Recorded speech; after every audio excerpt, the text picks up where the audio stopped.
At 8:42 a.m., your card doesn't work. You try again. The terminal beeps. Not declined. Not approved. Just nothing. The line behind you grows restless. The cashier shrugs. Someone laughs and says, "Must be the system." And that's the moment you realize something unsettling. You don't actually have money. You have permission. And permission can be revoked. That's not a dystopian future.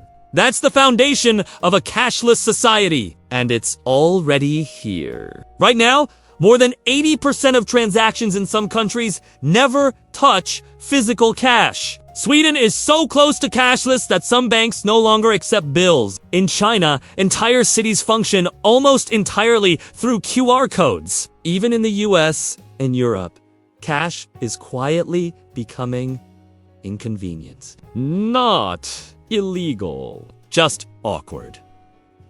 And when something becomes awkward long enough, it disappears. The question isn't if money disappears. It's what replaces it and who controls it. Because a cashless society isn't about technology. It's about power. Let's start with how money used to work. For most of history, money was a physical object.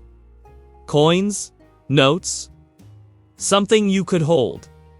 If you had it, you owned it. No intermediary, no approval, no network connection. Cash was simple. And because it was simple, it was hard to control. Governments could print more of it, yes, but they couldn't see how you spent it. They couldn't stop a transaction halfway.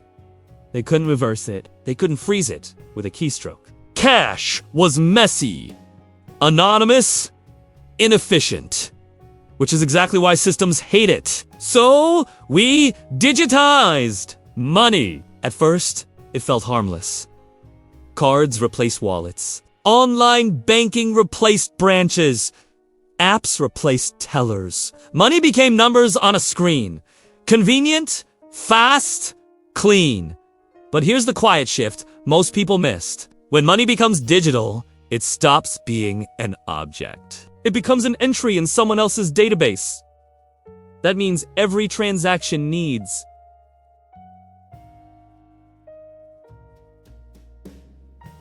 a network,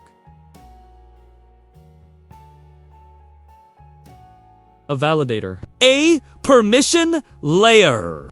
Banks, payment processors, card networks, regulators. Your money didn't vanish, but ownership blurred. You don't hold money anymore. You access it. And access can be limited. Now let's talk about how the system actually works. When you tap your card, the money doesn't move instantly. A message does. It travels through payment networks, authorization systems, fraud checks, compliance filters. In milliseconds, algorithms decide, is this transaction allowed? Is this person trusted? Is this purchase acceptable? Most of the time, the answer is yes. Until it isn't. Banks freeze accounts every day. Sometimes for fraud. Sometimes for errors. Sometimes for regulatory reviews that last weeks or months. And when your account is frozen in a cashless world, you're not inconvenienced. You're offline. No groceries. No transport. No rent. You're economically invisible. This is where the uncomfortable math enters. Cash costs money to manage. Printing, transporting, securing it. Governments hate that. Digital money, on the other hand, creates data. Every transaction becomes a data point, a behavior signal, a profile input. Data is valuable. Control is priceless. In a cashless system, spending isn't just spending, it's monitoring. And the incentives are clear. Governments get better, tax compliance. Banks get lower costs and higher oversight. Payment companies collect fees on every transaction. Tech platforms gain behavioral insights at scale. Everyone wins, except the user. Because the user gives up options. Cash lets you choose privacy. Digital systems choose for you. And here's the irony. Cashless systems are marketed as freedom. No wallets, no queues, no friction. But friction is often what protects you. Friction gives you space between intention and enforcement. Remove friction, and systems become absolute. Now, let's address the hype.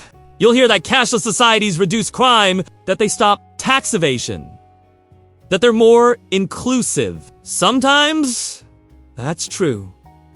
But inclusion cuts both ways. If you need a smartphone to participate, what happens to the elderly? If you need an account, what happens to the undocumented? If access depends on compliance, what happens to dissent? A system optimized for efficiency is rarely optimized for resilience. And resilience matters when things break, because systems always break. Power outages, network failures, cyber attacks, software bugs, policy changes. Cash works when systems fail. Digital money doesn't. Now, zoom out. Central banks are watching this shift closely. That's why they're experimenting with central bank digital currencies, CBDCs. These aren't crypto, they are programmable money. Money that can expire. Money that can be restricted. Money that can be targeted to specific uses. Stimulus you can't save.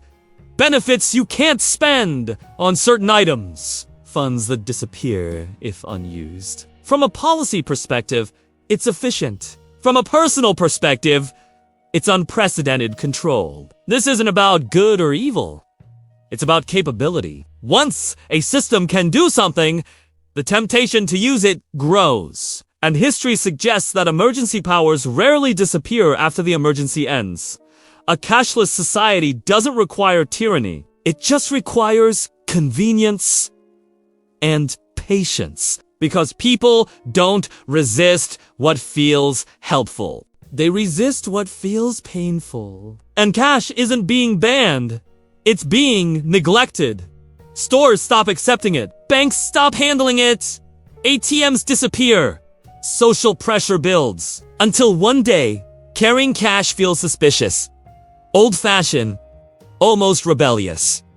And here's the quiet absurdity. We trust digital money because we've never seen it fail completely. Until it does. And when it does, there's no drawer to open. No bill to hand over. No backup. Just a screen that says, try again later. So where does that leave us? A cashless society isn't inherently dystopian, but it's not neutral either. It centralizes trust. It concentrates power.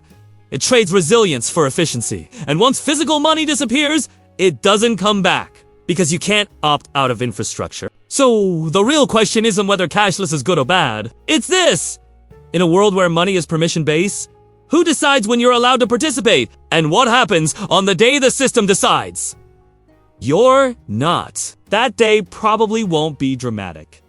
No sirens. No announcements. Just a quiet beep.